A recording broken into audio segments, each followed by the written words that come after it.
And welcome to another edition of Let's Discuss with Lance Hall. Tonight we have none other than Neil Merryweather calling in. A lot to discuss about tonight. Neil, how you doing? I'm doing good. All right. You say you're in the studio right now working on some bass tracks. Yep, bass tracks on the new Space Rangers 3 album. Excellent. Here to discuss Merryweather Stark, Carved in Stone, came out in March on GMR Music. Fantastic album, Neil. Oh, thank you very much. Actually, though, before we start talking about that album, I've got to ask you about one thing I saw on your Facebook page from the other day. Okay. You and Peter went out to see Ambrosia the other night? Yeah. How were they? They were really good. Yeah. Really good. Oh, man. You know, it's the style of music that I appreciate, but I'm more of a hard rocker. Mm-hmm. Yeah, but I enjoyed them, and the two original guys are real nice guys. I go back to Mama Joe's studio in L.A. when James Newton Howard, my keyboard player at the time, helped them out a little bit when they were doing the first album. Wow. So I met the guys then. Very cool. I holding on to Yesterday is like number 3 on my all-time list of favorite songs, you know? Yeah, it comes down to songs. Absolutely. You know, great songs. And speaking of great songs, there are great songs on this Merryweather Stark album, once again called Carved in Stone. Hang on one sec. Okay, from the top, Neil, tell us how the Merryweather Stark album came about. I lost you there for just 1 second. Yeah, I got a call one day, you know, for permission for the guys in Mountain of Power from Yanni. He was doing the Mountain of Power 3 on Grooveyard Records. Yeah. And he was going to cover 2 of my Space Rangers songs. And I said, yeah, that's great. You know, I appreciate it, but can I do anything on the album? And I wound up doing a couple of songs by the Charlie Band. What's his name? Gee, now it's my turn to flake out. Anyway, I did a couple of songs on Mountain of Power 3. I sang on it, and when the reviews came out, I got real good reviews, personally good reviews. So I thought, okay, Yanni continued communication with me, and he said, you want to write some stuff? And I said, yeah, and he sent me a track. He would make these tracks up with guitar chords. He puts a bass in and, electric drums, and he sent me these changes. And I listened to them, and I come up with a melody, and I edit the changes, and I made a song out of it. And that was Sin City, Babylon Sin City. Yeah. The first song that we ever wrote, and it came about so quickly that we just kept going. It was like a steamroller. It was like every time he sent me something, I set it up to write a great song in it, for the changes. And lyrics were flowing, and it was, a hard rock album, so, it delved into subject matter that you stick into that kind of music, and it worked out pretty good. So after about, I don't know how many months we put into it, we had an album's worth of material. Yeah. You brought in Peter Svendsen to do drums for you, a guy who you had worked with before as well? No, I'd never worked with Peter. You never had? And no, Yanni had. So, okay. Peter came in and did the drums, and it's a funny thing because Peter just left last Thursday. He was here for 10 days. Yeah. I was like a tour guide, and we had a good time. Took him around to meet some people, went to some, went to the concert, the Ambrosia concert, and hung out for 10 days and had a great time. While he was here, we laid down some drum tracks to ideas I had, and who knows what that'll turn into. Excellent.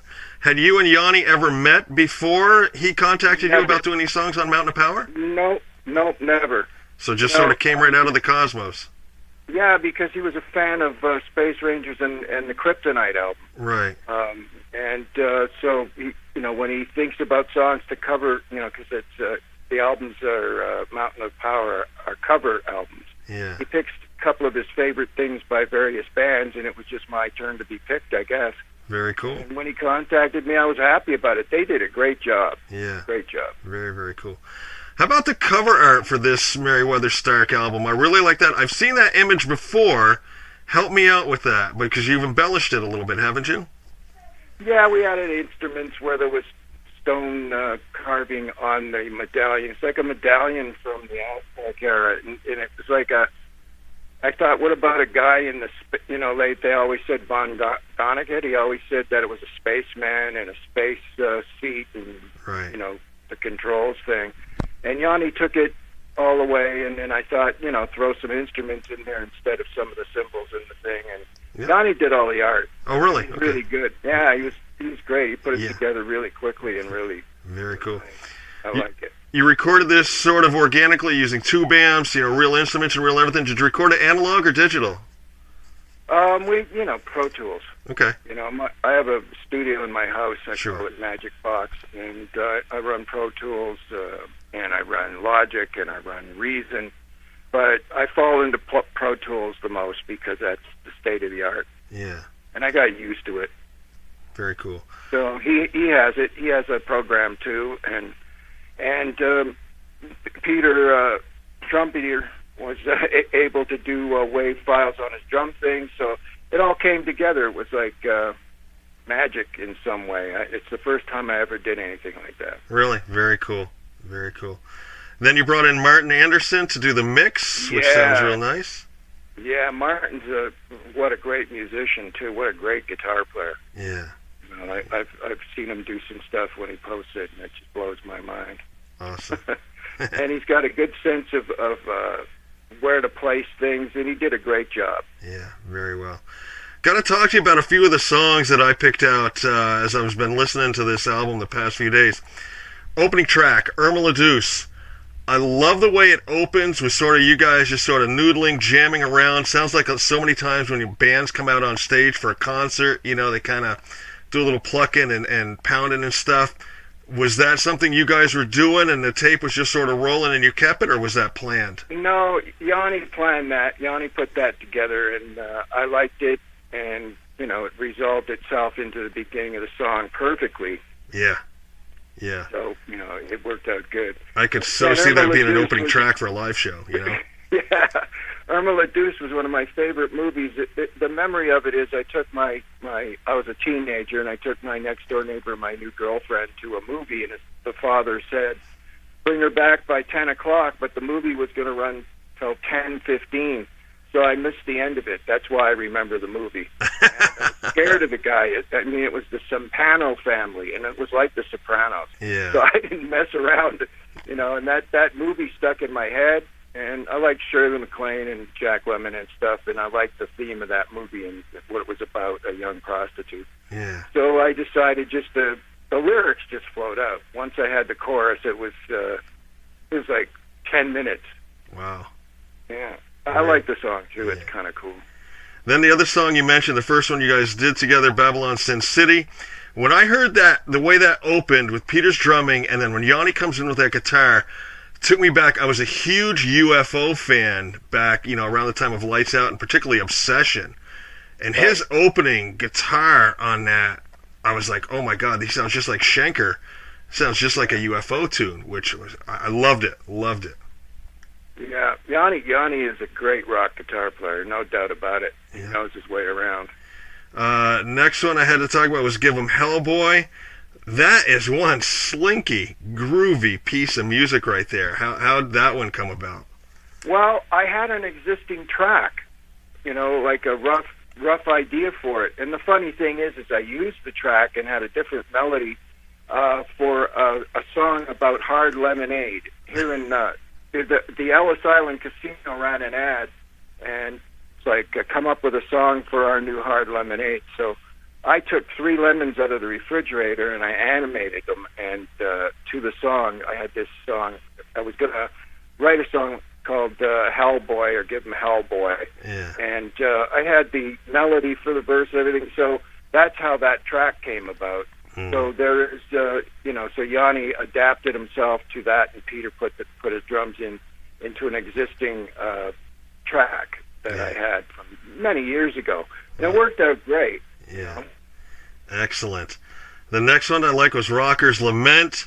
When that one kicked in, again, this sort of takes me back. You guys were going for a real classic rock sounding album, and I think you definitely pulled it off, because when this one came on, the first thing I thought of, I was a huge Foghat, particularly Foghat Live. Yeah. And to me, that track is like Foghat on steroids, Yeah, thanks. when it kicks in.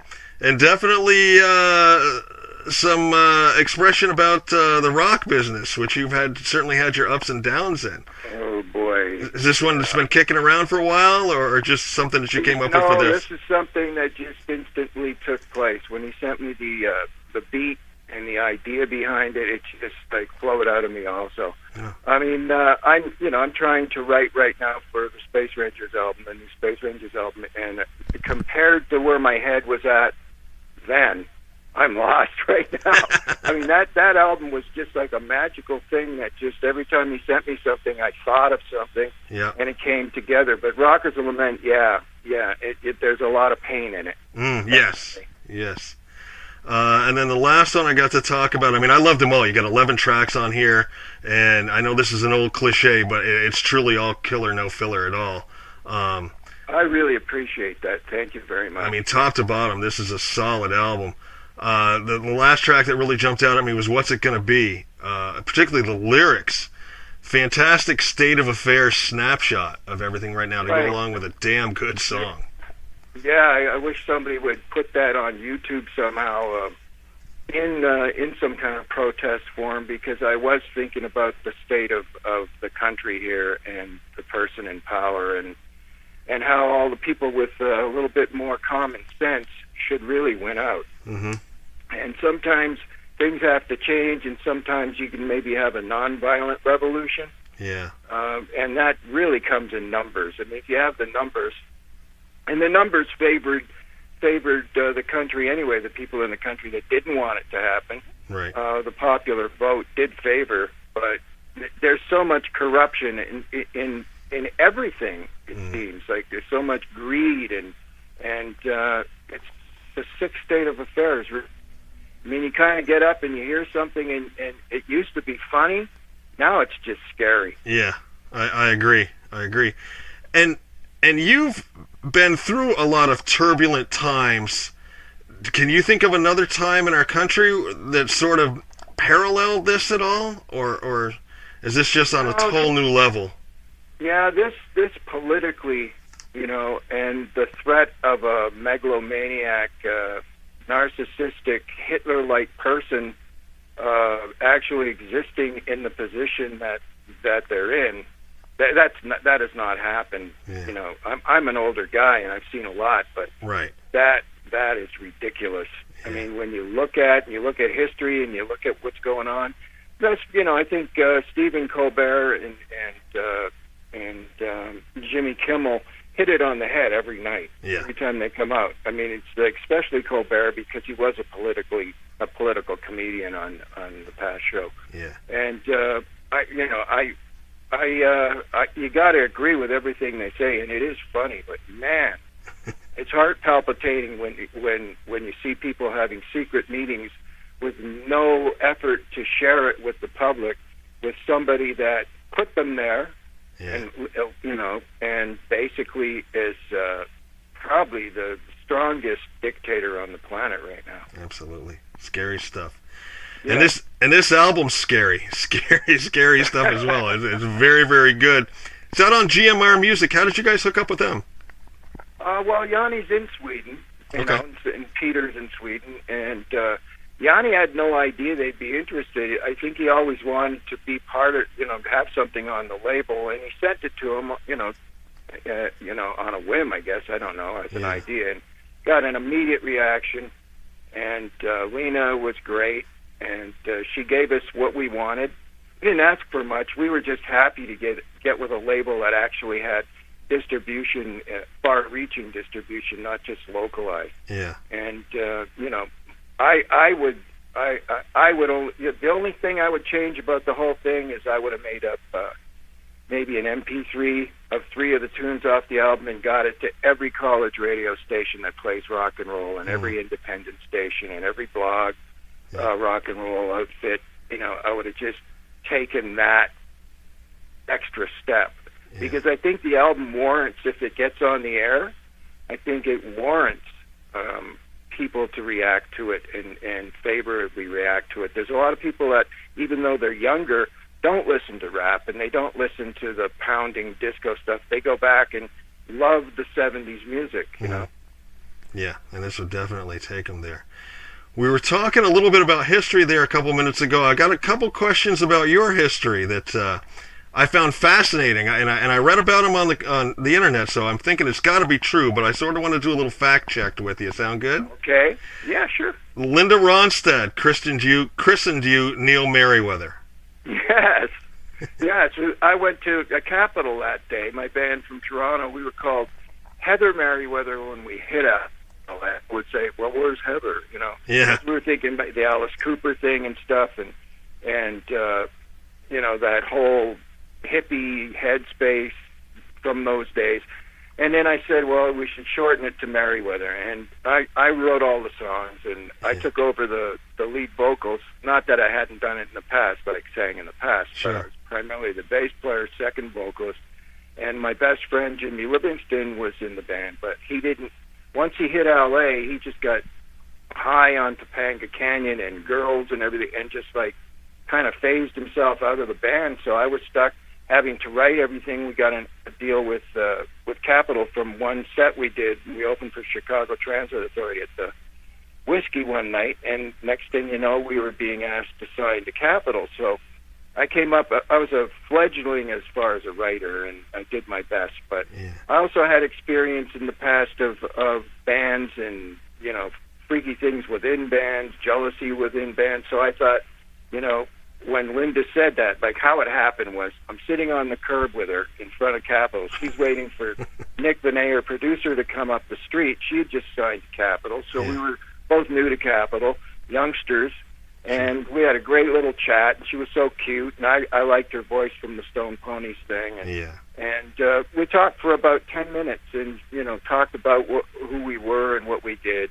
And she didn't remember my last name. I may not have given it. I might have just said Neil. I told her that the act was Merryweather, and we had an album coming out.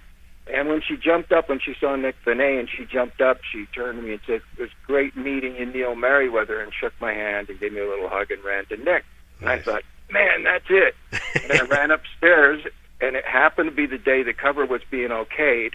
I was okaying the cover, and I ran upstairs, and I just changed my name. Amazing. You know, I just thought, if I'm going to write, I'm going to do all this stuff, and I'm going to lead the band, I want protection. And it was like just an instantaneous thought, because I thought, here's my recording career starting, and I don't want to be known for some band that failed. I want to be known for what I did in it, and you know what I wrote, and I took it from there. The second album was a fun jam album with so many great people that we admired, like Steve Miller, Dave Mason, and my favorite, Howard Roberts. Very cool. And, you know, Barry Goldberg, Charlie Musselwhite, and unfortunately that thing I was worried about within the band reared its ugly head one day, and I left. You know, there were petty jealousies. There was somebody that had a problem with I don't know, it sounds like a crummy thing to say, but I always got the woman he wanted. I didn't know that. You know? Yeah, so, exactly. I won't mention any names, but unfortunately we lost Coffee Hall. He died about 5 years ago. He had a massive brain hemorrhage. We were going to get back together for a reunion album, but that kind of killed it. Yeah. And I became Neil Merryweather, and I never looked back. Very cool. How was that gig? That was my next question for you. With Chicago Transit Authority. This is at the Whiskey in 1968. That must have been amazing. Yeah, it was. It was great, and they were great guys. I really, really loved Terry. Every time I went to the local market, I lived in the area. He lived in the area, and we'd run into each other, you know, buying groceries at 3 o'clock in the morning. Yeah. And, you know, it was like we were looking for each other every time we went, because it became a pattern, you know. Yeah. And he was just such a great guy. I loved his guitar playing. I loved his voice. You know, the band was just right in the pocket. And, you know, my drummer loved the band. And, you know, so it was like a thrill to open up with them, as we hadn't heard of them before. And they were just kill. Yeah. I mean, it was just kill. Amazing. Yeah, we played Varsity Stadium with them. We played the... what else was it? The Devonshire Downs Pop, that festival at Devonshire Downs, that 3-day festival, the Newport Rock Fest, or whatever it was called. Everybody played that, but you know, it was nice to see some old friends. Yeah. Very cool. You were also in a band, I think this goes back a little bit further, called the Flying Circus that featured both Rick James and Bruce Cockburn? Well, actually, I had a band in Toronto called The Trip. We became it was debatable whether Mandela or us were number one because we played some gigs with them and we creamed them. So we had the same manager, Raphael Markowitz. Yeah. And so we were the top two bands in Toronto, local bands on the scene at the time. And, one of the guys left to go with Ronnie Hawkins, and he later wound up with the band, Rick Bell, poor guy. And once he left, the band changed, and I wanted to go to the States. And Rick James, who played in the Minor Birds for a few years, came to a gig one night and offered me the chance to be the bass player in the new Minor Birds and immediately get signed to Motown. The first Minor Birds had Neil Young and Bruce Palmer in it. Right. And they left. They took the hearse, the car, Clancy, and drove it to L.A. and did the Buffalo Springfield thing. Wow. And, so I was the next bass player after Bruce, and I brought in a early guitar player from one of my bands who was had just played with David Clayton Thomas. And we picked up the drummer also that played with David and one of my early bands, and some young kid on organ, and we went to Motown, got signed to Motown. That was a thrill. Yeah. And so that's my Rick James story. And for all those people out there that ever want to do psychedelics, I had Rick. He turned me on to my first psychedelic trip, and he watched me like a hawk. He was like, I maybe shouldn't be talking about this, but I wouldn't be writing space music if I didn't experience it. Yeah, okay. What was he like back then? Was there any indication of, where he was headed, talent-wise and the stuff he did later on? Yeah, he was like a black Mick Jagger. That's what he was like, Yeah. I guess you got to say African-American Mick Jagger. Yeah. But back then, in the early Minor Birds, he kicked ass on stage. He had all the moves and he sang great. And, we cut some stuff. We cut one of Neil Young's songs that was previously done called It's My Time. And then the band went into rehearsals at Gold Star Studio, and he had a fight with the guitar player. So that band kind of crumbled, so me and Rick went back to Toronto to form a new band, and he got busted for some B&E charge. Him and two other guys broke into a clothes store in the village. Wow. I guess a couple of months before. They caught one guy because of his fingerprints, he squealed on the other two guys, so Rick was picked up. And at that time, he was also draft dodging the American Navy. He was out of Buffalo, so that's why he was in Toronto in the first place. Wow. And he got, I had put a band together with two guys from Bobby, Chris and the Imperials up there, two great players, drummer and keyboard guy. And I was looking for a guitar player, and the drummer from Five Man Electrical Band said, there's a guy here, he just was in a band, he's no longer with them. And that was Bruce Cockburn. Yeah. So I asked Bruce to play guitar. I called the band the Flying Circus, painted the drum kit like the props from a circus, and we rehearsed in this empty building. And Rick just wasn't getting out of jail. Yeah. And we were like wanting to play, so we wound up doing Bruce Cockburn tunes. Wow. And I did that for a while. We opened for Roy Orbison, we opened for Wilson Pickett. Yeah. And then I just didn't want to do the folky thing anymore. I wanted to do a new band, and just, I was getting calls from from Bruce Palmer of the Buffalo Springfield. You ought to come down here. So I put a band together with guys from one of my early bands, and we drove down in 2.5 days nonstop. Wow. And then that's how it all started. We opened for Chicago, got signed, and should have stuck with the deal, because in those days the deals were legitimately 7 years long, and they had to pick up every option. Steve was on the label, Steve Miller, and he stuck to his deal, so he did his 7 years with Capitol and broke through it on the very last album. Right. Amazing. The other thing I found fascinating, you played a role in Billy Joel getting signed. You were sort of like on the original demo of Piano Man? No, what happened was Billy was on the label I was signed to. I had a band called Mama Lion and a spin-off band of the guys in that band called Heavy Cruiser. And I would go into this little tiny 8-track studio because I had a deal that I could go into a studio anytime I felt the urge, because I had a publishing contract, the same as Billy did, with Artie Rip. Okay. What a character. I mean, look that guy up. Yikes. Anyway, So Billy was like, I befriended him, and we were on the same label, of course. And then I heard that Billy ran away from the label, and it turned out that it was because Artie Ripp, when he mastered the first album, I was there and I didn't know what he was doing, but he had the engineer wrap the capstan on the machine with tape to speed up the tracks. They seemed too slow to him. So the whole album was like sped up, and Billy sounded like Mickey Mouse, and he freaked out. Yeah. And he blamed his manager, who was there at the time, and he just left them. He went to stay with some journalists in Malibu, and he was like a friend. He remembered me. So one day I get a call from these journalists, Billy would like you to come over for dinner.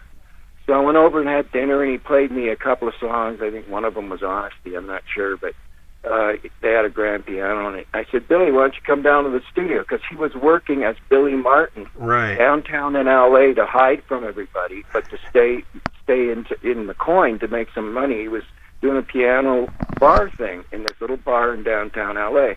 That's Billy Martin. Yeah. So after he finished the gig, he turned up at the studio about 3 a.m, and we jammed together. I said, let's do something. So we started jamming. I said, hey, let's do Neil Young's Heart of Gold. So we did Heart of Gold. He pounded on the piano. It was brilliant. And he sang background on that. I just found the cassette. I just posted it on YouTube. Oh, cool. A month ago. And he backed me on a couple of my songs that I wrote. And the next night he turned up. I said, instead of me, Billy, what do you got? Anything new? He said, I just finished, I think, the best song I ever wrote. So I said, I didn't even hear it. I just said, let's just cut it. So we sat him on the piano. He put his harp on. We mic'd them all up, and he did Piano Man. It was like everybody's jaw dropped.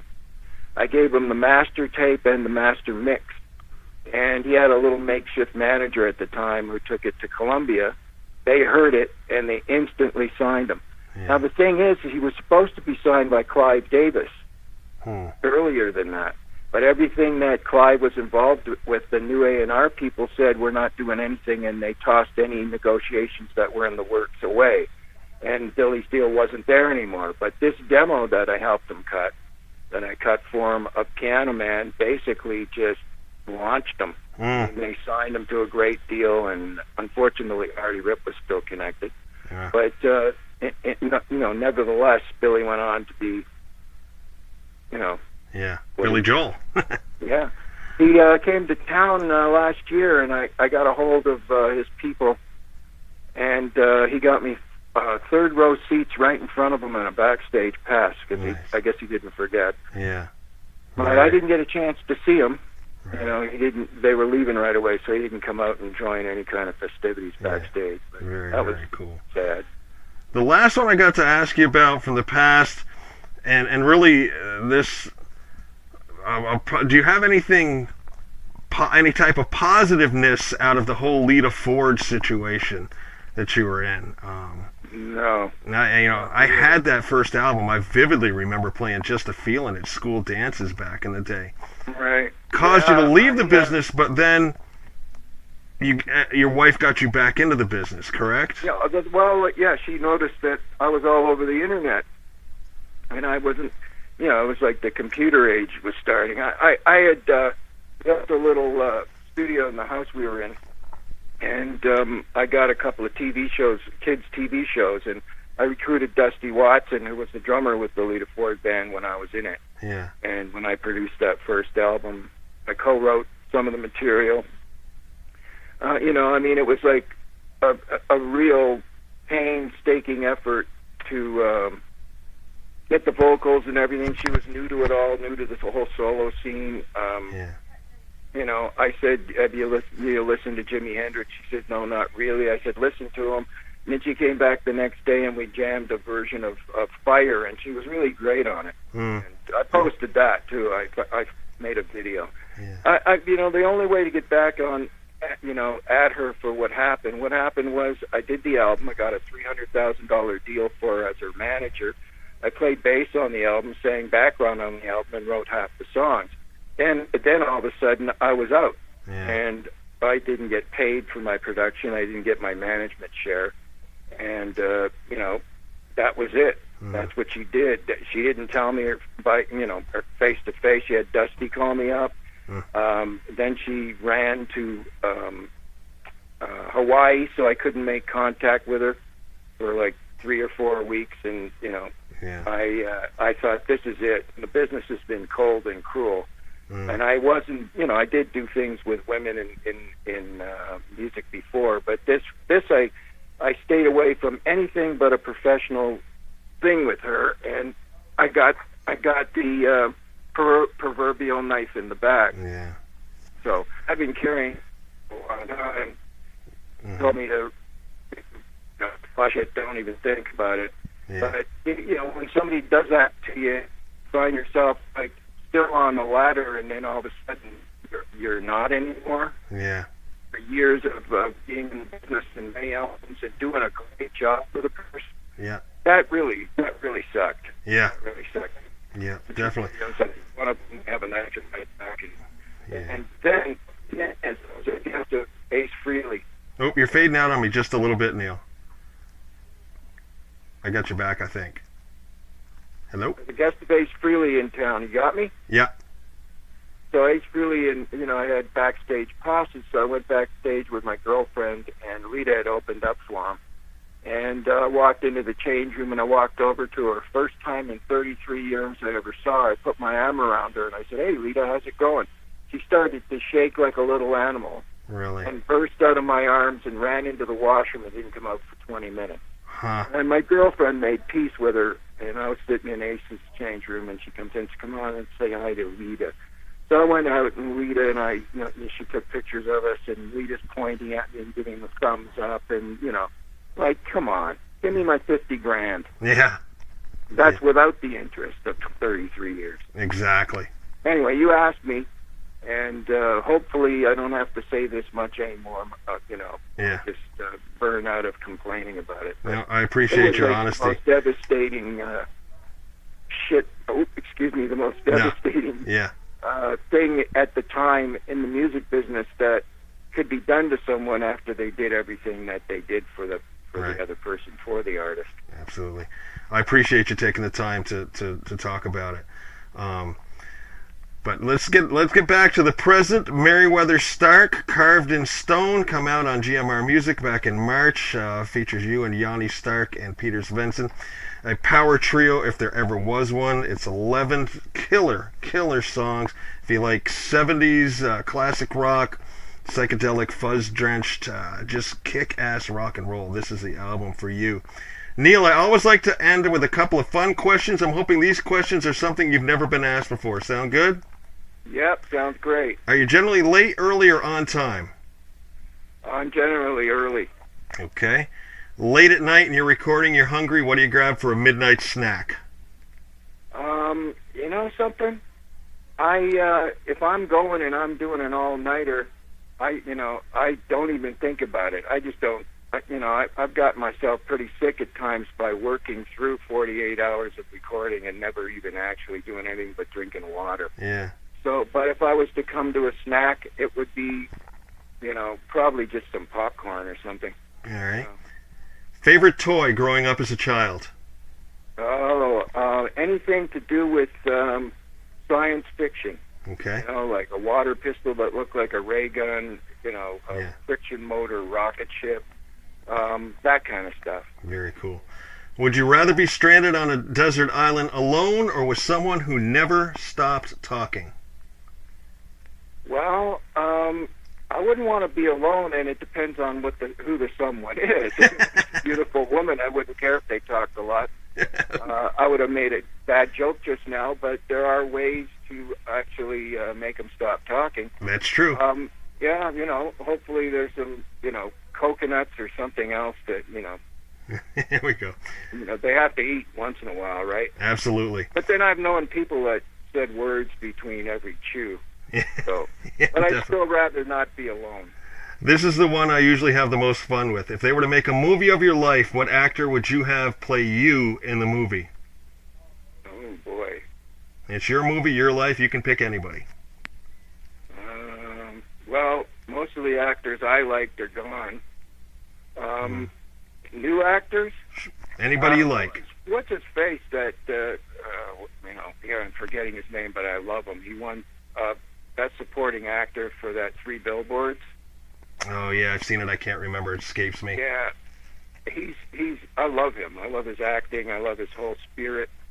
He's got a great sense of rhythm. I saw him host Saturday Night Live, and he danced his ass off. Cool. Last one, and this is sort of a 2-part question. You're a great bass player.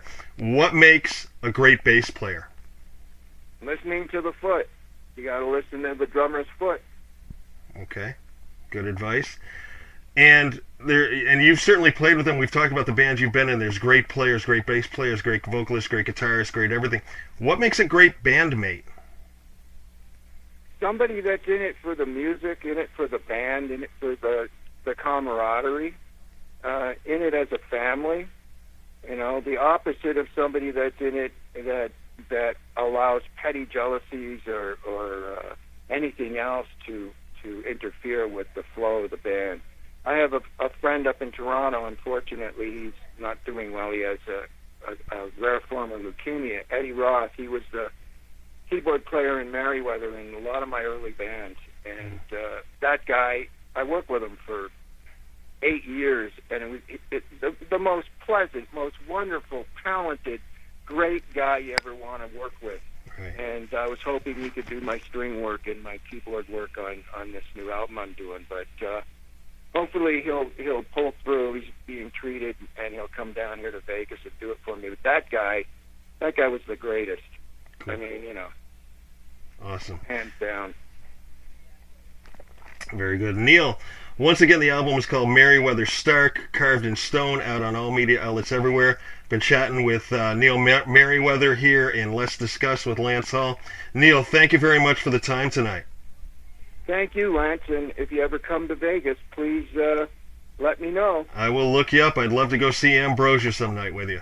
Yeah, there's some great local acts, too. There's a guy that you got to see. Sounds Rick good. Tofield, guitar player. Wow. Excellent. Anyway. Take care, Neil. Thank you very much, man. You're welcome. Bye-bye.